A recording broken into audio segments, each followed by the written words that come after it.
बिस्मिल्लाहिर्रहमानिर्रहीम, अस्सलाम वालेकुम। पाकिस्तान और दुनिया भर में देखने और सुनने वालों को अब्दुल कादिर का सलाम। अब से कुछ देर पहले पाकिस्तान तहरीक इंसाफ की सीनियर लीडरशिप का एक अहम इजलास हुआ है, जिसमें मुमकिना प्लान को तब्दील कर दिया गया है और प्लान बी पर अमल दरामद का फैसला हुआ है। यानी मुराद सईद के हलके से पीटीआई की बड़ी एंट्री होने जा रही है।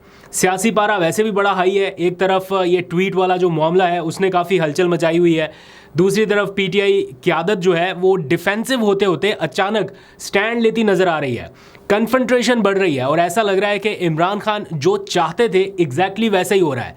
मतलब जिस चीज़ के बारे में उनका ख्याल था कि डिस्कशन होनी चाहिए, ये 1971 वाले मामले को लेके या हमीदुर रहमान कमीशन को लेके, अब वो खुलकर हो रही है। और हमने देखा टीवी चैनल्स के ऊपर डिस्कशन हो रही है, मुखालिफिन आके प्रेस कॉन्फ्रेंसेस कर रहे हैं, सोशल मीडिया पर नई ट्वीट्स तो हो ही रही हैं, पुरानी ट्वीट्स भी निकल के सामने आ रही हैं और उन लोगों की आ रही हैं जो आज पीटीआई के लोगों के ऊपर तनकीद कर रहे हैं। यानी ऐसा लग रहा है कि ये मामला कोई नया नहीं है, शायद अब इमरान खान ने डिस्कस किया और पीटीआई के बाकी लोग इसके ऊपर बात कर रहे हैं तो ज़्यादा लाइमलाइट में आ गया। इससे पहले भी यही सारा कुछ होता रहा और लोग इसके ऊपर डिस्कशन करते रहे हैं। बहरहाल ट्वीट के मंदरजात के ऊपर बात हो सकती है, उसके ऊपर पीटीआई के अंदरूनी हलकों में भी कुछ मुख्तलिफ किस्म की आरा है। लेकिन एक बात तो तय है कि इमरान खान ने जेल में बैठ के जो सोचा कि जिस बारे में बात होनी चाहिए, डिस्कशन होनी चाहिए, एक डिबेट मुआशरे में या कौमी सतह पर शुरू हो सके, वो उन्होंने कम काम किया, उनके मुखालिफिन ने ज़्यादा कर दिया। उन्होंने तो एक ट्वीट किया, मामला साइड पे हो गया, लेकिन वो साइड पे होने नहीं दिया गया और फिर उस ट्वीट को लेके जो बातचीत हुई, फिर एक प्रेस कॉन्फ्रेंस आई, फिर दूसरी, फिर तीसरी। मामला ये है कि जो पीएमएलएन की लीडरशिप है वो खुद इस मामले के ऊपर इतनी बात कर चुके हैं, इतना कह चुके हैं माजी में। आप ट्वीट्स उठा के देखें, ख्वाजा आसिफ के देख लें, मरीम नवाज़ के देख लें, नवाज शरीफ के बयान ऑन रिकॉर्ड हैं, एहसन इकबाल के बयानात हैं, उनकी जो मरकज़ी लीडरशिप है वो तो खुद ये सारा कुछ कहती रही है। तो अब दिफा के लिए मरकज़ी लीडरशिप की बजाय जो थर्ड टियर की लीडरशिप है उनको भेजा जा रहा है कि वो आके डिफेंड करें। तो इमरान खान के अकाउंट से ये ट्वीट डिलीट होगा या नहीं, ये मामला पीटीआई ने अब सपुर्द कर दिया है अपनी लीगल कमेटी के। गुज़िश्ता रात कोर कमेटी का इजलास हुआ था, उसमें ये फैसला किया गया और अभी तक तो ट्वीट डिलीट नहीं हुआ। पीटीआई के कुछ लोगों की राय ये है कि अगर अमेंड करना पड़े तो इसे अमेंड करना चाहिए, दूसरी तरफ की राय ये है कि इसके ऊपर स्टैंड लेना है। अब पीटीआई के 3 रहनुमाओं को एफआईए में पेशी भी भुगतना है। जो मरकज़ी लीडरशिप है, रऊफ़ हसन है, उमर अयूब है और बैरिस्टर गौहर है, इन तीनों को बुलाया गया है। मंगल के रोज़ गालबन ये जाएंगे और कैसी रहेगी पेशी ये देखना बड़ा दिलचस्प होगा, क्योंकि हाल ही में कई पेशियाँ हमने ऐसी देखी हैं कि जिसमें सुबह से लेके फिर शाम तक, फिर रात ढले तक भी बाहर जो लोग थे उनको पता ही नहीं था कि अंदर क्या हो रहा है। तो देखते हैं इस बार कैसा मामला होता है। लेकिन कुछ देर पहले पीटीआई की सीनियर लीडरशिप का एक इजलास हुआ है, उसमें भी कुछ इंपॉर्टेंट डिसीजन किए गए हैं, वो भी मैंने आपके सामने रखने हैं। हिंट अभी दे देता हूँ, रवात नहीं सवात, यानी मुराद सईद के हल्के से बड़ी एंट्री होगी, इस पर अभी बताता हूँ। लेकिन इस वक्त जो टेम्परेचर है, जो सियासत का टेम्परेचर है वो बहुत हाई दिखाई दे रहा है। बड़ा ज़रूरी है इस टाइम इसको कंट्रोल करना, क्योंकि ये मामला अब ग्राउंड से होता होता अब मामला कब्रों तक चला गया है। और आज अब से कुछ देर पहले मैंने देख रहा था सोशल मीडिया के ऊपर भी, शौकत बसरा जो कि भावल नगर से ताल्लुक़ रखते हैं और फॉर्म 45 के मुताबिक वो जीत चुके हैं, फॉर्म 47 के मुताबिक उनके मद्दे मुकाबल एजाजुल हक जो हैं वो इस वक्त विनर करार दिए गए। तो बड़ी कन्फ्रंटेशन चल रही है और आज मैंने देखा कि वो इस्लामाबाद में फैसल मस्जिद पहुंच गए, जहां पर एजाजुल हक के वालिद ज़ियाउल हक की कब्र है और वहाँ जाकर उन्होंने कुरान पाक के ऊपर हल्फ उठाया। वहाँ पर उन्होंने चैलेंज भी किया एजाजुल हक को और उन्होंने कहा कि जनाब इमरान खान का सिपाही जो है वो इतने वोटों से जीत चुका है और एजाजुल हक हार चुके हैं। मैं चैलेंज करता हूँ एजाजुल हक को कि अगर वो जीते हैं तो यहाँ पर आकर अपने वालिद की कब्र के ऊपर आके ये हल्फ दे दें। बहरहाल इसके ऊपर सोशल मीडिया पर बहुत सारी बातें हो रही हैं, कुछ लोग तनकीद भी करते दिखाई दे रहे हैं कि ये मामला इस नहज तक नहीं जाना चाहिए, इससे पहले रुकना चाहिए, ये कब्रों तक चला जाना मामला, इसको कुछ लोग बता रहे हैं कि मुनासिब नहीं है, क्योंकि एक शख्स दुनिया में ही नहीं है। तो कहीं ना कहीं ऐसा लगता है कि सियासी मामलात में थोड़ा एक स्टेप आगे चला जा रहा है मामला। लेकिन माजी में या हालिया कुछ वाक़यात इस कदर आगे जा चुके हैं कि अब ये छोटी छोटी चीज़ों के ऊपर लोग उस तरह से तवज्जो नहीं दे रहे। तो आपकी क्या राय है, ज़रा कमेंट सेक्शन में ज़रूर बताइएगा कि ये दुरुस्त है या ये नहीं होना चाहिए था।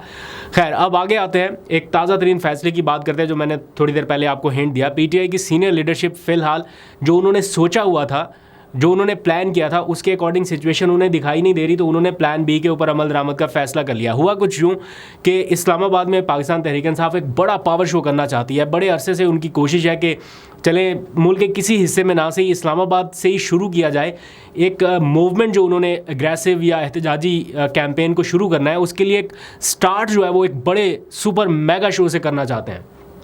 उसके लिए वो इस्लामाबाद में जलसा करना चाहते थे। बड़ा कन्वीनियंट है कि इस्लामाबाद के F9 पार्क में या परेड ग्राउंड में अगर जलसा हो तो खैबर पख्तूनख्वा से बड़ी तादाद में लोग पहुंच सकते हैं, लाहौर से, बाकी पंजाब के शहरों से भी लोग आ जाते हैं और एक बड़ा शो हो सकता है। तो इस्लामाबाद की इंतज़ामिया ने इजाज़त तो दी जलसा करने की, लेकिन मैंने जैसे पिछले व्लॉग्स में भी आपको बताया कि बहुत ही दूर दराज इलाका इस्लामाबाद का जो एंट्री एक तरह से बनता है, वो भी ऐसा रवात का इलाका जिसमें जलसा करने की पोजीशन इस वक्त मुझे तो दिखाई नहीं देती। कभी रवात के मुकाम पर जलसा नहीं हुआ, किसी सियासी पार्टी ने नहीं किया। और इस्लामाबाद की इंतज़ामिया ने कहा कि जनाब अगर जलसा करना है इस्लामाबाद तो वो दूर जाके रवात की जगह पे करें। तो आज PTI का एक अहम इजलास हुआ जिसमें ये गौर किया गया कि क्या रवात में जलसा कर लिया जाए या फिर हम इसको अदालत में चैलेंज करें और जलसा कहीं और कर लें। तो रवात में जलसा करना कोई पॉसिबल इसलिए नहीं है कि उसके लिए इंतज़ामात बिल्कुल अलग नोयत के हैं। जो KP से आने वाले लोग हैं उनके लिए प्रॉब्लम है क्योंकि वो बिल्कुल एक साइड पे चला जाता है, तो काफ़ी हर्डल्स थी और इंतज़ामिया भी यही चाहती थी कि ऐसी जगह पे करने का मौका दिया जाए जहाँ पर ये कर ही ना सके। तो जनाब अब ये फ़ैसला हुआ प्लान B के ऊपर अमल दरामद के लिए कि 8 जून को इस्लामाबाद में जो होने वाला जलसा है वो नहीं किया जाएगा, बल्कि रवात की बजाय अब सवात का इंतखाब कर लिया गया है कि सवात से एक सुपर शो लॉन्च किया जाए। और उसके लिए जो सारी अपोजिशन की सियासी जमातें इस वक्त ऑन बोर्ड हैं PTI के साथ, उन सब को भी दावत दी जाए और ये महमूद अचकज़ई, बाकी सारी जमातें ये भी आके जलसा करें। और आज के इस इजलास में वज़ीर आला खैबर पख्तूनख्वा अली अमीन गंडापुर को भी बुलाया गया, उनसे भी मुशावरत की गई और बाकी जो लीडरशिप है, उमर अयूब, बैरिस्टर गौहर, रऊफ़ हसन वगैरह, ये सारे, असद कैसर, ये सब शामिल थे। और फिर फैसला ये हुआ कि मुराद सईद का जो हल्का है सवात, वहाँ से एक सुपर एंट्री की जाए इस मूवमेंट की। ये जो एहतजाजी तहरीक है इसके हवाले से जो पहला बड़ा जलसा होगा वो सवात से किया जाए। और सवात वैसे ही एक तो इमरान खान का वोट बैंक और फिर मुराद सईद का नाम जब आप सुनते हैं कि वहाँ पे मुराद सईद के चाहने वाले, अलग ही एक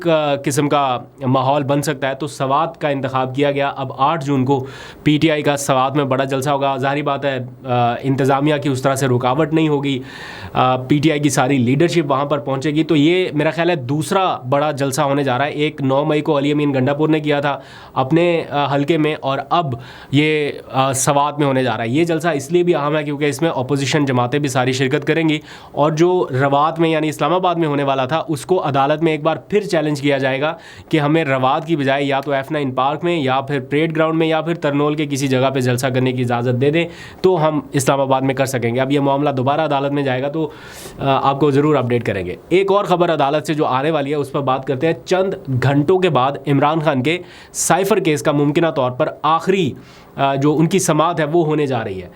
आपको क्या लगता है कि इस केस को कल कंक्लूड किया जाना है, कल वाइंड अप होना है, कल फैसला महफूज होना है जैसे कि अदालत ने कहा है?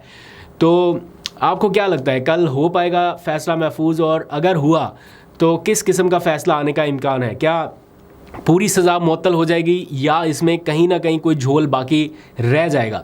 अपनी राय जो है वो ज़रा कमेंट सेक्शन में आपने ज़रूर बतानी है, ज़रा मैं पढ़ के रिप्लाई भी करूँगा शाम में। अच्छा, दूसरा, अगर वैसे बहुत सारे लोग ये बात करते हैं कि सियासी दर्जा हरारत में कमी लानी है या थोड़ा टेम्परेचर कम करना है, ये आके प्रेस कॉन्फ्रेंस तो करते हैं ना कि इमरान खान बात नहीं करता, इमरान खान बात करने के लिए तैयार नहीं है।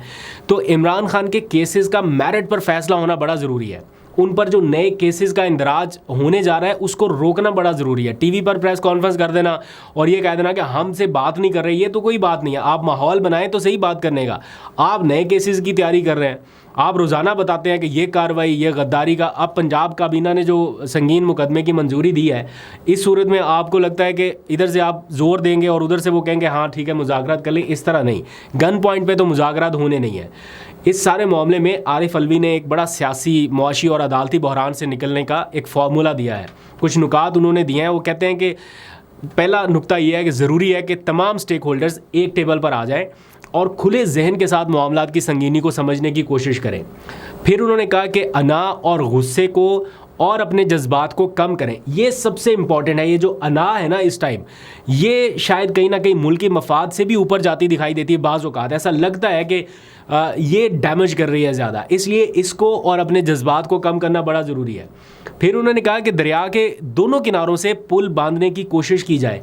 कौन लोग ये कर सकते हैं, कैसे कर सकते हैं, कुछ लोगों को तो सामने आना होगा। फिर वो कहते हैं कि एक दूसरे को लाक खौफ के बारे में बात करें और उसको हल करें। इसको इससे क्या खौफ है और उसको इससे क्या मसला हो सकता है, इसके बारे में बात करनी है। मतलब कोई तो पॉइंट्स तय करें, कोई तो कॉन्फिडेंस बिल्डिंग मेजर्स जो हैं वो आपको लेने पड़ेंगे, तभी आप आगे बढ़ सकते हैं। और फिर उन्होंने कहा कि इस बारे में भी बहस करें कि मुज़ाकराती सेटलमेंट का बदतरीन बदल क्या हो सकता है, गौर खोज करें और मसले को हल करें। मेरे अपने ख्याल में अगर ये सारे लोग यहाँ पे बैठे सोचने के लिए कि किस तरह से शुरुआत हो सकती है, ये मेरा अपना पॉइंट ऑफ व्यू है, आरिफ अलवी की अब बात नहीं कर सकता। मेरे ख्याल में सियासी कैदियों की रिहाई का जो अमल है वो स्टार्टिंग पॉइंट हो सकता है, अहम किरदार अदा कर सकता है इन CBMs में कि कैसे एक दूसरे का कॉन्फिडेंस लिया जा सकता है। अभी मैंने देखा मियां महमूदुर रशीद, उनकी तबीयत बड़ी नासाज है। कुछ दिनों पहले यास्मीन राशिद को देखा, वो अस्पताल में दाखिल थी। तो ऐसे जो लोग हैं यहाँ से शुरुआत करें, जो बुज़ुर्ग हैं, जो एक साल, मतलब मोर देन एनफ। अब इनको कितना अरसा रखना है, कितना टाइम इन्होंने और रहना है, मुझे नहीं लगता कि इससे ज़्यादा होना चाहिए। अब यहाँ पे कहीं आके मामलात को हल होना चाहिए। आखिर में एक और अहम मामला मैं सोचा था स्टार्ट में कि आपसे डिस्कस करूँगा, शुएब अख्तर वाला मामला। अब आज मैंने देखा पूरा दिन शुएब अख्तर को सोशल मीडिया पे काफ़ी टारगेट किया जा रहा है। तो समटाइम्स ऐसा होता है कि जो आपके हक़ में बहुत देर तक स्टैंड लेता रहा हो या कभी कभार आपके हक़ में खड़ा रहा हो, उसको एकदम से इस किस्म की सिचुएशन का सामना करना पड़े तो कहीं ना कहीं वो फिर रिएक्ट करेगा। और मेरा ख्याल है कि हर किसी को हर वक्त एक ख़ास इस तरह से ट्रीट करना, शायद कुछ लोग डिसएग्री करें या इख्तलाफ कर सकते हैं। मतलब उन्होंने इमरान खान को कोई बुरा भला नहीं कहा, उन्होंने अपनी ज़ाती, उनकी ज़िंदगी है, उनका एक क्या कह लें कमाने का सिलसिला है, व्हाटएवर जो भी आप कह सकते हैं। मुझे लगता है कि थोड़ा हाथ हल्का रखना चाहिए। मतलब अगर कोई लिमिट्स क्रॉस करता है या फॉर एग्जांपल वो आके इमरान खान के बारे में कोई ऐसी बात करता है, तो ज़रूर जो उनके वर्कर्स हैं, जो उनके चाहने वाले हैं, वो ज़रूर इसको रिस्पॉन्ड करें। लेकिन मेरा ख्याल है अगर कोई एक साइड पे है और आपको परेशान नहीं कर रहा, तो थोड़ा सा हाथ हल्का रखने में कोई कबाहत नहीं है। आप इख्तलाफ ज़रूर कर सकते हैं, लेकिन शुरुआत मेरा ख्याल है कहीं से होनी चाहिए, एक अच्छे पॉजिटिव जेस्चर की तरफ, एक अच्छे पॉजिटिव माहौल की तरफ। इसी से आगे बढ़ सकते हैं हम। अभी इतनी पॉलराइजेशन है माशरे में कि हम किसी की बात कोई सुनने के लिए तैयार ही नहीं। हम कहते हैं कि बस अगले ने ये बात कर दी तो कर दी। किसी एक आध की तरफ से ट्रोलिंग शुरू होती है ना, सारे देखा देखी भी शुरू कर देते हैं। तो उनकी लाइफ है, उनको जीने दें। अगर कोई अपनी लिमिट्स क्रॉस करता है, फिर आप ज़रूर, आपका हक़ है, आप ज़रूर कीजिए। अभी भी आपका हक़ है, आप कर सकते हैं। लेकिन मेरा ख्याल है थोड़ा रिस्ट्रेन का मुजाहरा करें तो ये ज़्यादा बेहतर होगा इस माहौल के लिए, इस मुल्क के लिए। अपनी राय ज़रूर दीजिएगा। अपना बहुत सा ख्याल रखिए। अल्लाह हाफ़िज़।